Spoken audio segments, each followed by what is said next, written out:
Recreation. I love this idea. Years ago, when I was 24 years old, I was 26. I was managing a radio station, believe it or not, and at 26, and it was a small radio station. In fact, it was in Moncks Corner, South Carolina, WMSQ, if I'm not mistaken. It was in Moncks Corner, South Carolina, which is just above Charleston, South Carolina. And like I said, 26 years old. The radio station was in the office of an old drive-in theater. So we had the entire drive-in back there, but nobody ever went back there. Sometimes I would go back there to walk my dog or to eat my lunch or something like that. But otherwise, we just were in the office of this drive-in theater. And I used to commute 45 minutes to this little tiny town to manage this radio station. And I would listen to a man named Earl Nightingale. I've mentioned him many, many, many times. If you get a chance, check out Earl Nightingale on YouTube. And I catch myself plagiarizing him a lot, simply because he had so much of an impact on me. I used to listen to cassettes of his and listen to them over and over and over again until I got to the point literally where I could, not that this was my intention, but I could repeat everything he was saying and knew exactly what was going to be coming next. I say all of this because I remember one time he did what he called a direct line, which is back then he recorded his daily motivational talks on record and sent them out to radio stations around the world. He did one and he talked about recreation, but then he talked about how recreate is built within recreation. And so, as I've mentioned many times, I want to give you all plenty of notice, but we're going to be running these live, 8 a.m. Monday morning. Still expect you to be here. Still expect you to be connecting with one another, watching the videos and commenting. Mirror's Loft is going to launch them at precisely 8 o'clock. It's going to have the intro and everything just like this. So it'll seem like I'm here. And in fact, I probably will be. I'll just be watching on my phone. And I'll certainly be meditating in the group.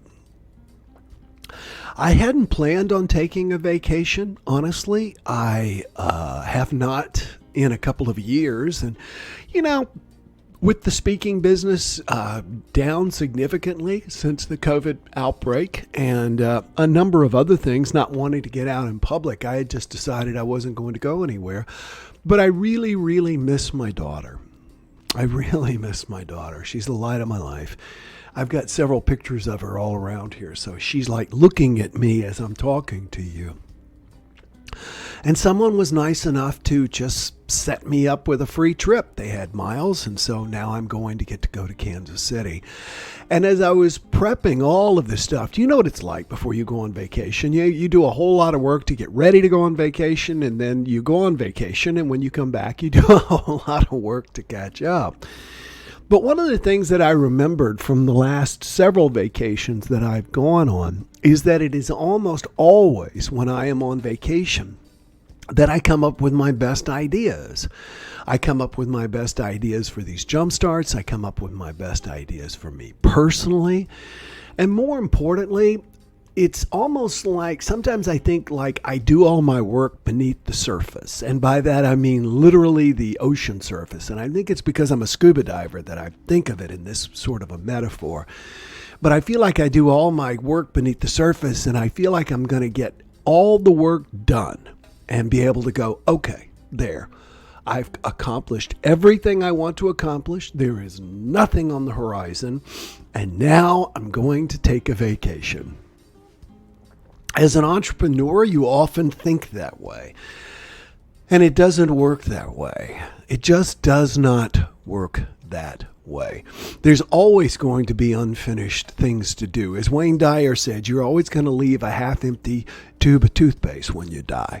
When you go on vacation, you're always going to leave things that you feel like you wish you would have done. And we're getting ready to launch a whole bunch of new stuff. As you know, we just launched the Complaint-Free Coaching Program, and congratulations to those of you who are participating in that. If you don't know what I'm talking about, check out complaintfreecoaching.com. But we've launched all these things. I've got more things that are getting ready to take off to help you improve your life, to feel healthier and happier, to have more hope and more inspiration. And I think partly because I love doing what I do, I don't want to go. There's a part of me that doesn't want to go on vacation. I'll be very honest with you. And so Earl Nightingale took this idea of recreation and how during times of recreation, it is then that we truly recreate ourselves. It's like we're able to step away far enough and long enough, ideally, such that we can begin to see our lives without the habitual ways of acting. For example, my life is so predictable first thing in the mornings. I get up, go to the restroom, come back. Teddy is awake by then. Ask him if he wants to go out. Sure, he wants to go out. We go out. He comes in, has breakfast, coffee. I journal, etc., etc. And my routine is going to be disturbed. And sometimes it's a very good thing to disturb your routine, because it's during those times that you get to choose to recreate yourself. I love this idea that it is not just a creation, but it's a recreation. That when we go out and we recreate, when we have recreation, when we go out and do some fun stuff, which I'm planning to do, going to meet some friends while we're there for a physical distancing reunion. We're going to probably go on a Segway tour of the Arts District in Kansas City, go out to the state park and go for a hike, etc., etc., etc. There's a lot of things I want to do, but all of them are going to be breaking my current habit pattern, my current way of doing things, my current way of living life. And sometimes it's that breaking up of what we do that allows us to see how we would really like to do things. The other thing I always find interesting, and I was telling my daughter Leah this yesterday, my business manager, whenever I go on vacation, our income as a business goes up dramatically. I don't know why. It truly is like rewarding me for taking time off. All of a sudden, I start getting notifications in PayPal that bracelets are selling like crazy. People are ordering our complaint-free bracelets and joining the complaint-free life program and speeches, et cetera, et cetera, et cetera. The universe definitely rewards us when we take time off. I want to encourage you, though, when you take time off, don't just do what a lot of people do. Don't just lie on the couch and watch television. Part of recreating is doing something different. I was thinking the other day, if I was to stay home and just not go anywhere, what would I do to recreate myself? Well, I think one of the things I might do is put a puzzle together. You know why? I don't think I've ever really put a puzzle together. I was a kid, and my mom would try and get us to settle down by sit down, put a puzzle together. So we would sit down and we would put a puzzle together, or we would try, but we would never seem to get it finished. So I've never actually done that. So for me, recreation would be doing something like that. So I want to invite you to begin to recreate yourself, and to do so with intention. And by that, I mean to step back and step aside. For 7 years, I was speaking, traveling, writing books, and doing a Sunday service every single week. 7 days a week I worked. And I kept telling myself that because I loved my job so much, that I wasn't working. It was fun, And it was fun, and it continues to be fun, or else I wouldn't do it. The thing is, we still need to get away from it every once in a while.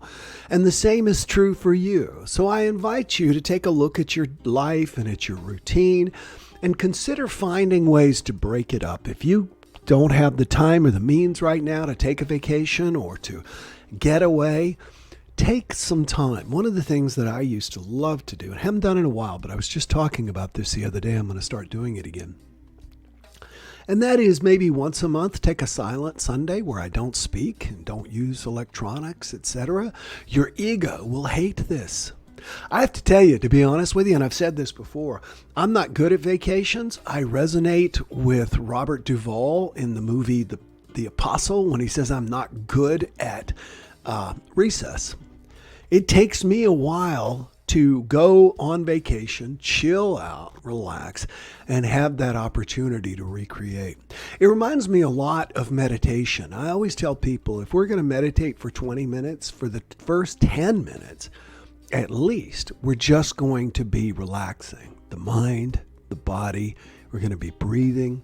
And it takes about 10 minutes, half of your meditation time, to be able to relax and release enough to enjoy the benefits of the meditation. Well, the same is true for recreation, getting out, taking some time to yourself. So thank you all for allowing me to wax prophetic on the fact that I'm going to go and have a good time and relax and take it easy. And I hope that you do too. And more importantly, as I said, I hope that you create your life and yourself with intention.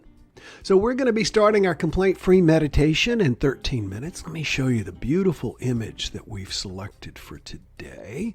Take a look at this and listen to this wonderful music from Alex Cordero. And as I'm sharing this with you, go ahead and check out. Tell me any thoughts or observations, anything you want to share. Questions and comments are always welcome. Check this out. Isn't that beautiful?